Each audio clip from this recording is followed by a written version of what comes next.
إن الحمد لله نحمده ونستعينه ونستغفره ونعوذ بالله من شرور أنفسنا وسيئات أعمالنا.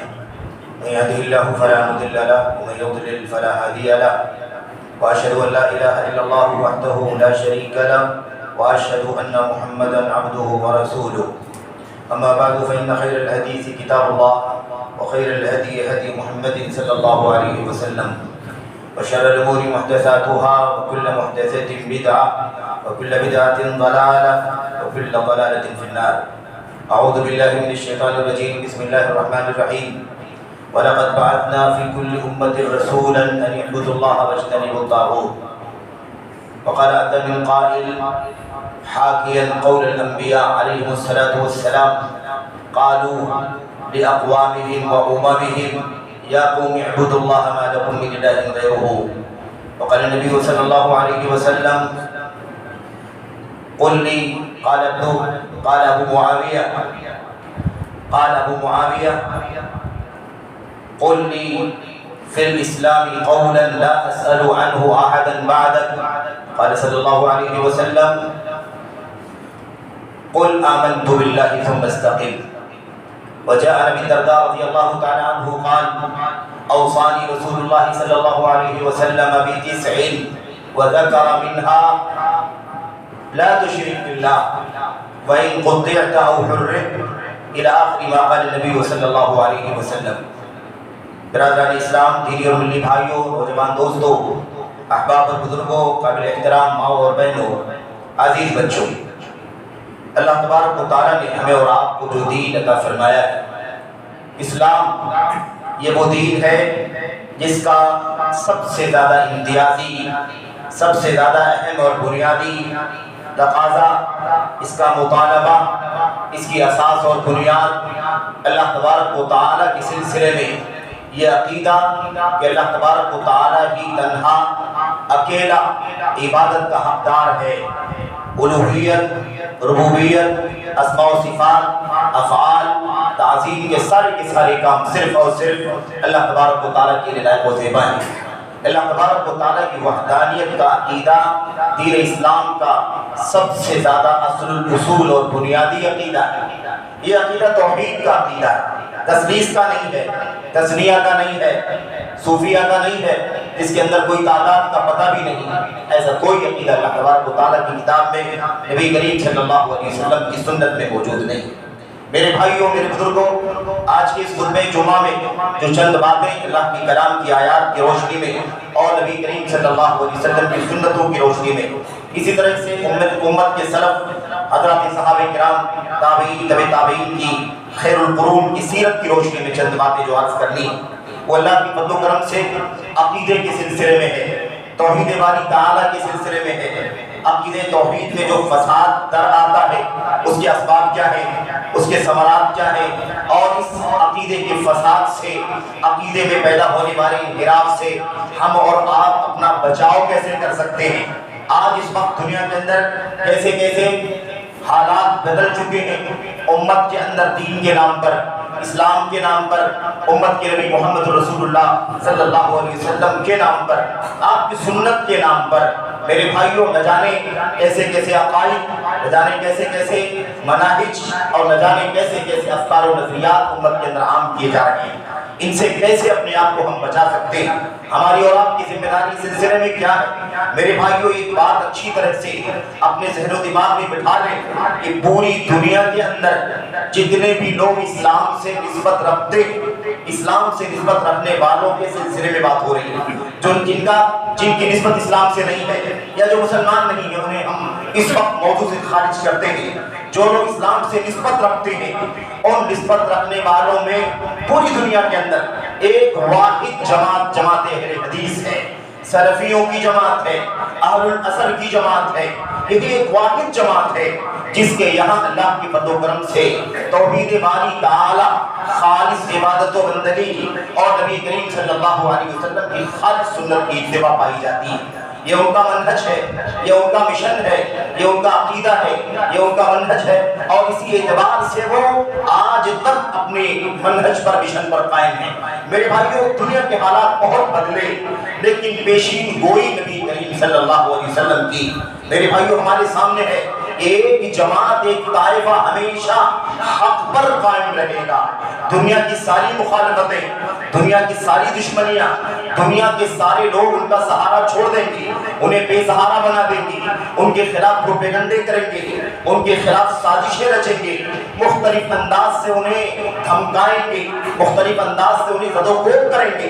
لیکن ان ساری مشکلات و پریشانیوں کے باوجود بھی ایک طبقہ، ایک طائفہ ہمیشہ حق پر قائم رہے گا، اللہ کی خالص توحید پر قائم رہے گا، اللہ کے نبی محمد رسول اللہ صلی اللہ علیہ وسلم کی خالص سنت پر قائم رہے گا، اللہ کی کتاب اور نبی کی سنت کو حضرات صحابہ کرام کی سیرت اور ان کی زندگی کی روشنی میں سمجھے گا، اس پر قائم رہے گا۔ کسی بھی طرح سے اس سے وہ ایک بال کے برابر بھی ہٹ جانا گوارا نہیں کرے گا۔ جان چلی جائے گوارا کر لے گا، مال لٹ جائے گوارا کر لے گا، آبرو چلی جائے اور انسان کی دل کا بوٹی اڑا دی جائے، سب برداشت کر لے گا۔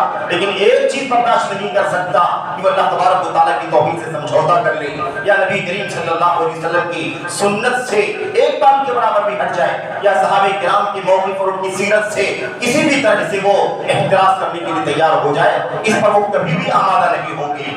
یہ اعزاز حاصل ہے، امتیاز حاصل ہے، شرف حاصل ہے، سعادت ہے اللہ تبارک و تعالیٰ کی طرف سے اہل الحدیث کو، جن کی نمائندگی آپ کرتے ہیں، جن کی نمائندگی کتاب و سنت والے کرتے ہیں۔ یہ ہماری مسجدیں جہاں اللہ کی توحید کا کلمہ پڑھا جاتا ہے، جہاں سے اللہ کی کلام کی آیتوں کی تلاوت کی جاتی ہے، جہاں خالص صحیح سنت رسول صلی اللہ علیہ وسلم کو پڑھ کر کے اسی کے مطابق عقیدہ و منہج اور عمل اور سلوک اور اخلاق طے کیا جاتا ہے، جہاں اللہ کے نبی صلی اللہ علیہ وسلم کے صحابہ کرام کی سیرت کو پڑھ کر کے حضرات تابعین کی زندگیوں کا مطالعہ کر کے اپنی زندگیوں میں ڈھالا جاتا ہے۔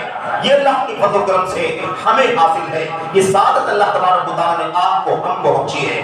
ہماری ذمہ داری کیا بنتی ہے کہ اس مشن پر آخری دم تک قائم رہے، کسی بھی طرح کے ہتھ کنڈے آپ کو اس سے دور نہ ہٹا سکے، سازشوں کو سمجھیں میرے بھائیوں، لوگوں کے پروپیگنڈوں کو سمجھیں، لوگوں کی خفیہ کوششوں کو سمجھیں، لوگوں کے مختلف انداز کے دھمکیوں کو سمجھیں۔ کسی بھی طرح سے آپ کو ہم کو اس عقیدے توحید سے ہٹنا نہیں ہے، کیونکہ اگر ہم اس سے ہٹ گئے تو ہماری زندگی کی ساری نعمتیں کل قیامت کے دن ہمارے خلاف حجت بن جائیں گی۔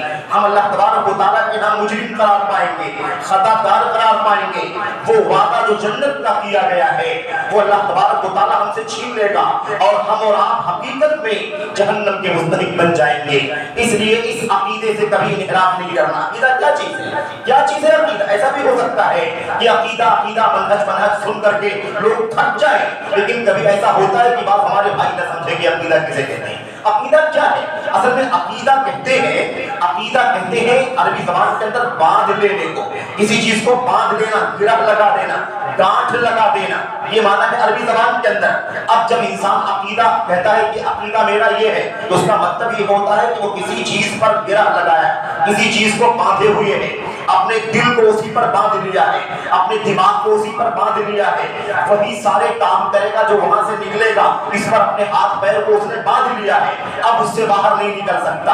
اب مسلمان نے اسلامی شریعت کے مطابق کیا عقیدہ رکھا ہے، کس چیز پر اپنے دل کو، اپنے ضمیر کو اور اپنے ذہن کو باندھا ہوا ہے، اس نے وہ کیا چیز ہے؟ وہ اللہ تبارک و تعالیٰ کی کتاب اور نبی کی سنت کی روشنی میں 5 چیزیں ہیں۔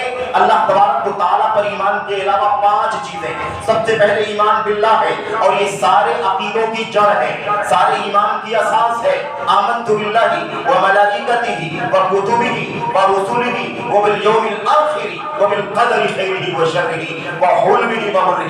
یہ 6 چیزیں، یہی ایمان ہے، اسی کو عقیدہ کہتے ہیں۔ ان میں جو 6 چیزیں بتلائی گئی ہیں، ان کے بارے میں کتاب، سنت، سلف کی سیرت کے اندر جو کچھ پایا جاتا ہے، اسی کو سیکھنا، اسی کو سمجھنا، اسی کو دل کے اندر بٹھا لینا، اسی پر دل کو باندھ لینا، اسی پر دماغ کو جما لینا، اسی پر نگاہ کو ٹکا لینا، اس سے ایک ذرہ بھی نہیں ہٹنا، یہ عقیدہ کہلاتا ہے۔ اب اس عقیدے کے 6 کاموں کے اندر ایک چیز ہے توحید، جس کا تعلق اللہ تبارک و تعالیٰ سے ہے، اللہ تبارک و تعالیٰ کی وحدانیت سے ہے، یعنی اللہ تبارک و تعالیٰ کو عبادت میں، ہر طرح کی عبادت میں، یا یوں کہنے کی جتنی خصوصیات اللہ تبارک و تعالیٰ کی کتاب میں سنت میں بتلائی گئی ہیں، ساری خصوصیات میں اللہ تبارک و تعالیٰ کو ایک تسلیم کرنا، ایک ماننا، چاہے وہ اللہ تبارک و تعالیٰ کے حق عبادت سے تعلق رکھتا ہو کہ عبادت کا جتنا بھی حق ہے، چھوٹی سے چھوٹی عبادت، بڑی سے بڑی عبادت، ساری کی ساری عبادتیں صرف اور صرف اللہ تبارک و تعالیٰ کے لیے ہوگی۔ یعنی عبادات میں اللہ تبارک و تعالیٰ کو اکیلا حقدار تسلیم کرنا، چاہے اس کا تعلق نماز سے ہو، روزے سے ہو، حج و زکات سے ہو، چاہے اس کا تعلق خوف سے ہو، اس کا تعلق ڈر سے ہو، اس کا تعلق امید سے ہو، اس کا تعلق فریاد کرنے سے ہو، اس کا تعلق پناہ مانگنے سے ہو، اس کا تعلق استعانت سے ہو، اس کا تعلق کسی بھی چیز سے ہو، اس کا عبادت جس کو بھی کہتے ہیں، اللہ کی کتاب میں، اللہ کے نبی صلی اللہ علیہ وسلم کی حدیثوں میں، وہ سب کا سب صرف اور صرف ایک اللہ واحد کے لیے خاص ہے۔ ایک ذرہ بھی اگر اس میں سے کسی اور کو دے دیا گیا تو اللہ تبارک و تعالیٰ کا حق عبادت چھین لیا گیا۔ اللہ کے نبی محمد رسول اللہ صلی اللہ علیہ وسلم نے یہ بات سمجھائی تھی حضرت معاذ بن جبل کو۔ معاذ بن جبل رضی اللہ تعالیٰ عنہ آپ کے پیچھے بیٹھے ہوئے تھے، آپ نے فرمایا جانتے ہو معاذ اللہ کا حق بندوں کے اوپر کیا ہے اور بندوں کا حق اللہ تبارک و تعالیٰ کے اوپر کیا ہے؟ اللہ کا حق بندوں پر کیا ہے، یعنی اللہ کا بندوں پر کیا نکلتا ہے، بندوں کو اللہ کے حوالے سے کیا کرنا چاہیے، اللہ تعالیٰ کے تئیں ہمیں کیا کرنا چاہیے؟ اللہ کے نبی صلی اللہ علیہ وسلم نے فرمایا فَإِنَّ حَقَّ اللَّهِ تَعَالَى عَلَى عِبَادِهِ أَن يَعْبُدُوهُ وَلَا يُشْرِكُوا بِهِ شَيْئًا۔ اللہ تعالیٰ کا حق بندوں پر یہ ہے کہ بندے صرف اور صرف اللہ تبارک و تعالیٰ کی عبادت کریں، اس کے ساتھ کچھ بھی شریک نہ کریں۔ دو الفاظ ہمیشہ یاد رکھنا، اے میرے بھائیوں، اے کتاب و سنت کے حاملین، اے منہج صحابہ پر چلنے والوں، اے اہل الحدیث کی جماعت، اے سلفیوں کی جماعت، بڑے بڑے پروپیگنڈے آپ کے خلاف ہو رہے ہیں، آپ کو کیسے سنت سے ہٹایا جائے، آپ کو کیسے عقیدہ توحید سے ہٹایا جائے، آپ کو کیسے منہج سلف اور صحابہ کے راستے سے ہٹایا جائے، آپ کو کیسے شکار کر لیا جائے، آپ کے نوجوانوں کو کیسے برگلایا جائے، آپ کی بچیوں کو کیسے برگلایا جائے، آپ کی خواتین کو کیسے برگلایا جائے، کیسے رجھا کر کے کھینچ کر کے آپ کو، ہم کو، بڑوں کو، چھوٹوں کو کیسے عقیدہ توحید سے ہٹایا جائے، جو امتیاز ہے ہمارا، جو نجات کی کنجی ہے کل قیامت کے دن، کیسے سنت سے ہٹایا جائے، جس کے بغیر ہم کبھی جنت نہیں پا سکتے، جنت کا تصور بھی نہیں کر سکتے۔ ہمیں اس سے برداشتہ کرنے کے لیے، دور کرنے کے لیے دنیا جٹی ہوئی ہے، پوری دنیا کی نگاہ اسی پر لگی ہوئی ہے کہ ہم کیسے ان توحید کے علم برداروں کو، اس خالص سنت کے علم برداروں کو کیسے برداشتہ کر دیں، کیسے ان سے ان کو منحرف کر دیں، کیسے ان کو ہٹا دیں۔ اس لیے اچھی طرح سے اپنے ذہن و دماغ میں اس بات کو بٹھا لینا۔ میرے بھائیوں، میرے بزرگوں، یہ بات ہمیں یاد رکھنی چاہیے کہ ہمارا کام کیا ہے، ہم دنیا میں کیوں آئے ہیں، ہمارا وجود کیوں ہوا ہے، اور ہم کیسے اپنے آپ کو، اپنے وجود کو انہی ساری خصوصیات کے ساتھ باقی رکھ سکتے ہیں۔ اس لیے سمجھنے کی ضرورت ہے۔ میرے بھائیوں، میرے بزرگوں، یہ جو توحید کا عقیدہ ہے، یاد رکھو آپ کو اختیار ہے، آپ جائیں تلاش کر کے دیکھیں، کسی بھی فرقے کا نام لے لیں، اسلام سے نسبت رکھنے والے جتنے فرقے آپ جانتے ہو، سارے فرقوں کو آپ جا کر کے ٹٹولیں، ان کو جا کر کے دیکھیں، ان کی کتابوں کا مطالعہ کریں، ان کے پمفلٹ دیکھیں، ان کے خطبے جا کر کے سنیں، ان کے لیکچر جا کر کے سنیں، ان کی ویب سائٹیں جا کر کے دیکھیں، ان کی جتنی لٹریچر ہے سب کا مطالعہ کر کے دیکھیں۔ آپ کو دنیا کے سارے موضوعات ملیں گے، سارے موضوعات پر ڈسکشن آپ کو ملے گی۔ اگر آپ کو نہیں ملے گی تو خالص توحید کی دعوت نہیں ملے گی، اگر آپ کو نہیں ملے گی تو نبی کریم صلی اللہ علیہ وسلم کی خالص سنت کی اتباع نہیں ملے گی۔ یہی مسئلہ ہے جس کے لیے آپ کو شکار کرنے کی کوشش کی جا رہی ہے، ہتھ کنڈے اپنائے جا رہے ہیں۔ اس لیے ورنہ یہ ضرورت نہیں تھی میرے بھائیوں کہ اپنے بھائیوں کو آج بھی توحید بتلائی جائے، آج بھی عقیدہ سکھایا جائے، آج بھی سنت رسول کی اہمیت بتائی جائے۔ اس میں کوئی شک نہیں، مشن تو جاری رہے گا، لیکن ضرورت پڑ جائے، تقاضا آن پڑے، اس کی نوبت شاید نہ آتی، لیکن اس لیے آ رہی ہے تاکہ کوئی ہمیں شکار نہ کر لے جائے، کوئی نہ شکار کر سکے میرے بھائیوں۔ تو عقیدہ ہمارا توحید کا عقیدہ، اللہ تبارک و تعالیٰ کی وحدانیت کا عقیدہ۔ دو باتیں میں کہہ رہا تھا آپ سے، کہ دو باتوں کو یاد رکھیں، قرآن کریم کی آیتوں کو ٹٹول کر کے دیکھیں، آپ کو دو لفظ خاص طور پر ملے گا۔ وہ لفظ کیا ہے؟ وَاعْبُدُوا اللَّهَ ولا تشرکوا بہ شیئا، اللہ کی عبادت کرو اس کے ساتھ شیئا کچھ بھی شریک نہ ٹھہراؤ. تو ایک تو آپ کو ملے گا کچھ بھی، اور ایک آپ کو ملے گا احدن. آپ سورۃ الکہف کی آخری آیت کریمہ پڑھیے، اللہ تبارک و تعالیٰ فرماتا ہے فلا یشرک بعبادت ربہ احدا، اپنے رب کے ساتھ، اللہ اپنے رب کی عبادت کے ساتھ کسی کو شریک نہ ٹھہرائے. یاد رکھو ہمارا عقیدہ اللہ کے بارے میں یعنی توحید کا عقیدہ اسی وقت سلامت ہو سکتا ہے، اسی وقت سیف ہو سکتا ہے جب اللہ تعالیٰ کی عبادت شیئن اور احدن سے پاک ہو. نہ کوئی شیئن شریک ہو اس کے اندر، نہ کوئی احدن شریک ہو. احدن کا مطلب کوئی جاندار شریک نہ ہو، اور شیئن کا مطلب کوئی بے جان شریک نہ ہو. کوئی جاندار بے جان بھی ہرگز اللہ کی عبادت میں شریک نہ ہو. یہ ہمارا عقیدہ ہے. یاد رکھو ہم نے اگر اولیاء کو شامل کر دیا، ہم نے اپنے انبیاء کو شامل کر دیا، ہم نے اپنے بزرگوں کو شامل کر دیا، ہم نے اپنے پیروں کو فقیروں کو شامل کر دیا، ہم نے اللہ تبارک و تعالیٰ کے علاوہ اگر ہم نے اپنے بنائے ہوئے کتب کو شامل کر دیا، ابدال کو شامل کر دیا، اوتاد کو شامل کر دیا، نوجوان کو شامل کر دیا، تو یاد رکھو غوث کو شامل کر دیا، تو یاد رکھو کہ پھر ہم اس عقیدے توحید سے باہر نکل جائیں گے جس کا پیغام دے کر کے اللہ کے انبیاء علیہ السلام بھیجے گئے تھے.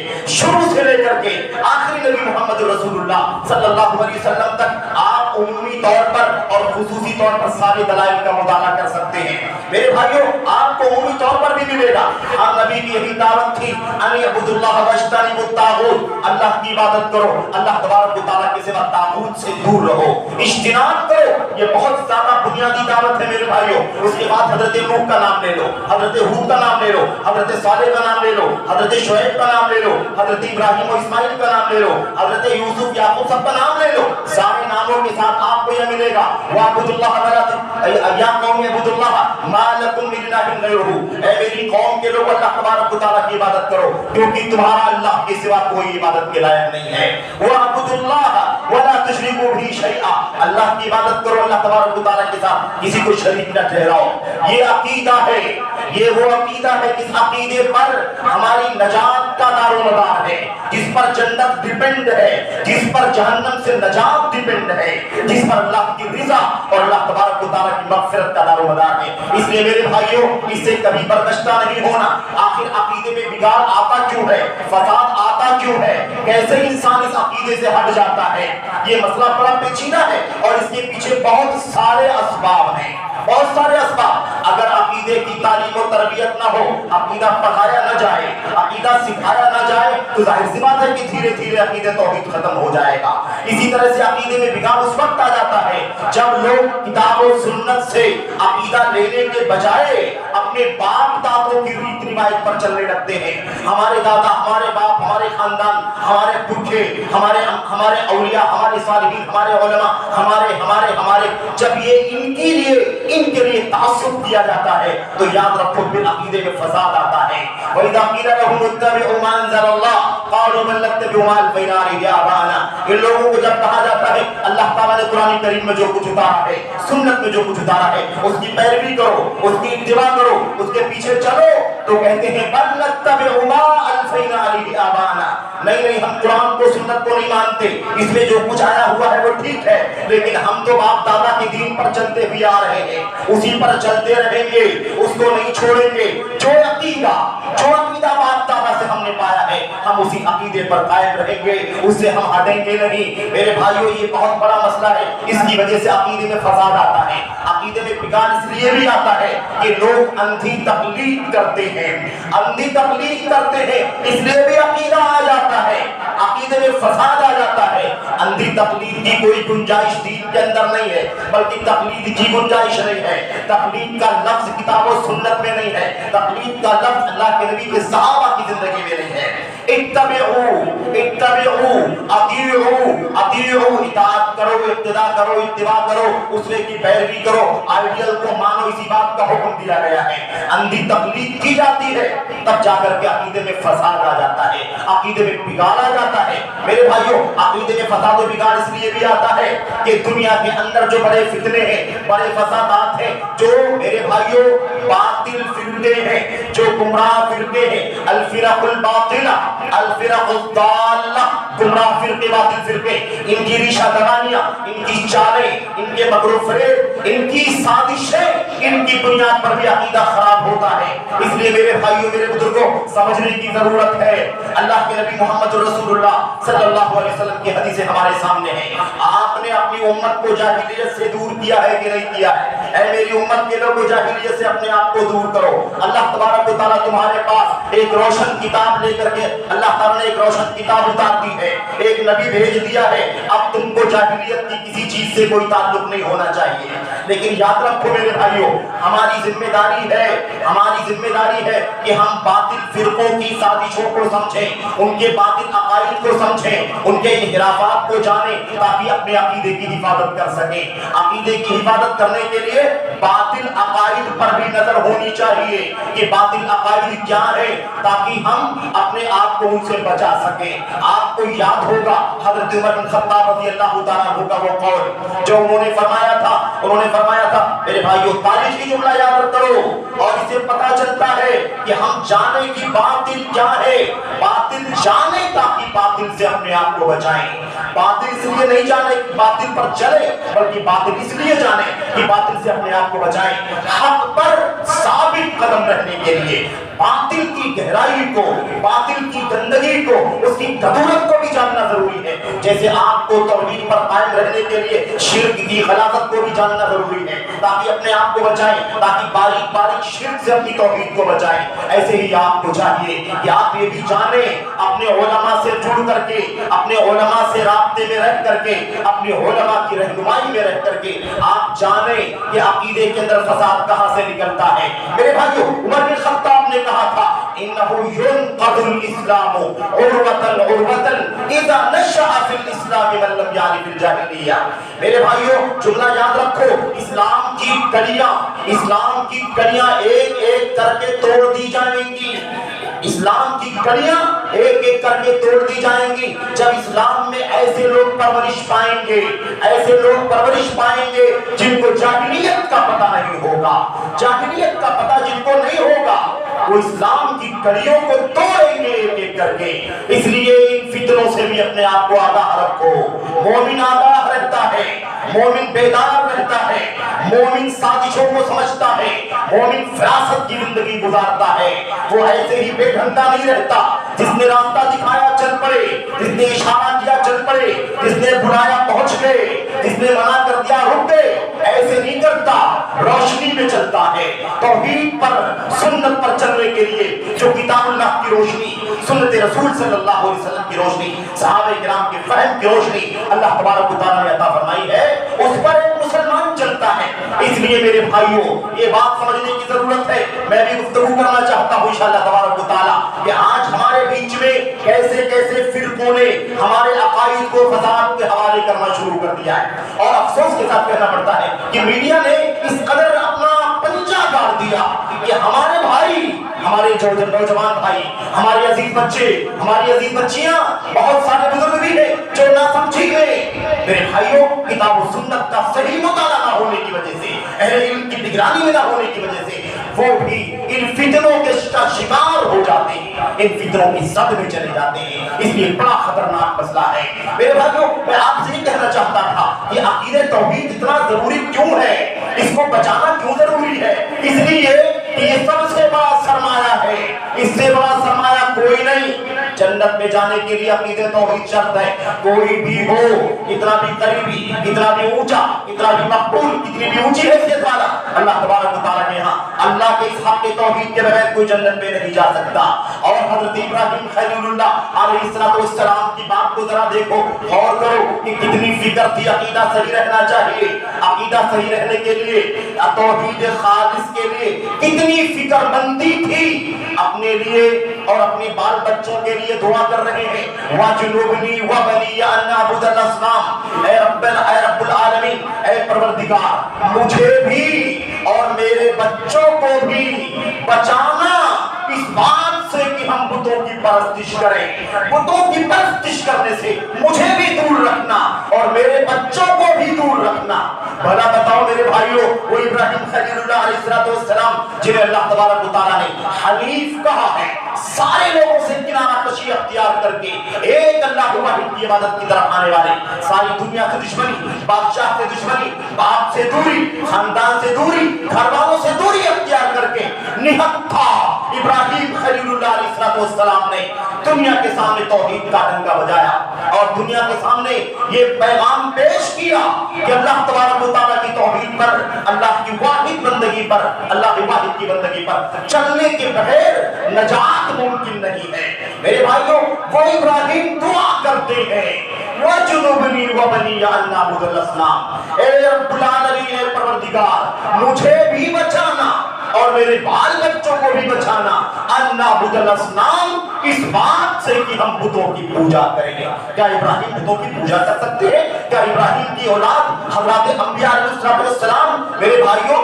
ابراہیم کون ہے؟ ابراہیم نبی خلیل اللہ علیہ السلام، ان کے بیٹے نبی، ان کے بیٹے کے بیٹے نبی، ان کے بیٹے کے بیٹے کے نبی، بیٹے نبی ابراہیم علیہ السلام کا خاندان نبوت کا یوسف نبی اللہ، ابن نبی اللہ، ابن نبی اللہ، ابن نبی اللہ، یوسف کے بعد یعقوب نبی، یعقوب کے بعد اسحاق نبی، یا اسحاق کے بعد ابراہیم نبی، انبیاء کا خانوادہ، اور کہتے ہیں مجھے اور میرے بچوں کو بت پرستی سے بچانا۔ ہم لوگ بہت مطمئن ہو گئے ہیں، ہم سوچتے ہیں کہ ہم تو اہل حدیث ہیں، ہمارا کیا مسئلہ ہے، ہم تو جنت میں یوں جائیں گے، ہم تو جنت میں جائیں گے، ہمارا جنت میں جانا طے ہے۔ لیکن یاد رکھو میرے بھائیوں، یہ ترا کہیں ہمیں دھوکے میں نہ ڈال دے۔ ایسا نہ ہو کہ ہم تو اپنے غرے پر قائم رہے اور آ کر کے بھی شکاری اچک لے جائے، آ کر کے شکاری شکار کر لے ہمارا، جیسا کہ حالات چل رہے ہیں۔ یہ کوئی نہ سمجھے میری بات کا مطلب کہ ہم نکل کر کے شرک کرنا شروع کر دیں گے، ہم نکل کر کے کفر کرنا شروع کر دیں گے، ہم نکل کر کے نبی علیہ السلام کی سنت کو چھوڑ دیں گے۔ ایسے نہیں ہوتا، ایسے ہوتا ہے لیکن کم۔ لیکن میرے بھائیوں، یہ مسئلہ ضرور ہے پیچیدہ کہ ہماری توحید کی گرفت کمزور ہو جاتی ہے، توحید کی غیرت کمزور ہو جاتی ہے، سنت کی اتباع کی غیرت کم ہو جاتی ہے۔ ہم کہیں نہ کہیں نرمی کا رویہ کرنا شروع کر دیتے ہیں۔ توحید کے معاملے میں، عقیدہ توحید کے معاملے میں سمجھوتا، نرمی، رواداری کے نام پر آنے دو، چلنے دو، گنجائش نکالو، نرمی کرو، رواداری کا ثبوت دو، ٹالرنس کا معاملہ کرو، یہ راستہ کھلتا ہے۔ سنت رسول کی پیروی کے معاملے میں ہم الحمدللہ تقلید سے دور ہیں، ائمہ پرستی سے دور ہیں، شخصیت پرستی سے دور ہیں، پیروں فقیروں کی اندھی تقلید کرنے سے دور ہیں۔ ہم اللہ کی فضل و کرم سے نبی محترم صلی اللہ علیہ وسلم کی سنت کو اپنی پیشانی پر سجاتے ہیں، اس کے مقابلے میں دنیا کی کسی کی قول کو، کسی کے فعل کو، کسی کی تقریر اور فتوے کو خاطر میں نہیں لاتے۔ لیکن میرے بھائیوں، میرے بزرگوں، یہ عجیب مسئلہ ہے، حالات جب بگڑتے ہیں، فتنے جب آتے ہیں تو اس میں بھی گرفت کمزور ہو جاتی ہے، کہیں نہ کہیں گنجائش نکالتے ہیں، کہیں نہ کہیں نرمی کا رویہ برتتے ہیں۔ یاد رکھو، یہ معاملہ اتنا ہلکا نہیں ہے، یہ معاملہ اتنا ہلکا نہیں ہے کہ رواداری کے حوالے کر دیا جائے، ٹالرنس کے حوالے کر دیا جائے۔ یاد کرو اس حدیث کو حضرت ابو درداء رضی اللہ تعالیٰ عنہ بیان فرماتے ہیں، بیان کرتے ہیں، اوصانی رسول اللہ صلی اللہ علیہ وسلم، نبی کریم صلی اللہ علیہ وسلم نے مجھے وصیت فرمائی، نو چیزوں کی وصیت فرمائی۔ حدیث کے اندر 9 چیزیں موجود ہیں، لیکن سب سے پہلی بات اللہ کے نبی نے کیا فرمایا؟ لا تشرک باللہ وَإِن قُطِعْتَ أَوْ حُرِّقْتَ۔ ابو درداء یاد رکھنا، اللہ کے ساتھ شرک نہیں کرنا، چاہے تمہارے ٹکڑے کر دیے جائیں یا تمہیں جلتی ہوئی آگ میں پھینک دیا جائے، لیکن توحید سے کوئی سمجھوتا نہیں کرنا۔ اتنی زیادہ غیرت ہونی چاہیے۔ ہمیں تو عقیدہ اتنا باریک سکھایا گیا ہے، اتنا توحید اتنی باریک سکھائی گئی ہے کہ اگر کوئی نبی کریم صلی اللہ علیہ وسلم کا نام مشیت کے حوالے سے، چاہنے کے حوالے سے، اللہ تبارک و تعالیٰ کے نام کے ساتھ اللہ کا نام، اللہ کے نبی کا نام لے لے، کوئی آ کر کے کہہ دے، اور آپ کو معلوم ہوگا نا، آپ کو معلوم ہوگا صحابی رسول نے خواب دیکھا، اور یہ وہ خواب ہے جس پر نبوت کی مہر لگی ہوئی ہے، یہ وہ خواب نہیں ہے، یہ وہ کرامت نہیں ہے جو بے سند چیزیں بیان کر دی جاتی ہیں، یہ وہ حدیثیں ہیں جو نبی کریم صلی اللہ علیہ وسلم کی مہر لگی ہوئی ہے جن کے اوپر۔ صحابی رسول نے خواب دیکھا کہ وہ کسی یہودی سے اس کی ملاقات ہو رہی ہے، یا کچھ یہودیوں سے ملاقات ہو رہی ہے خواب میں، جا کر کے ان سے کہتے ہیں، بھائی آپ لوگ اچھے ہیں، آپ لوگ اچھے ہیں،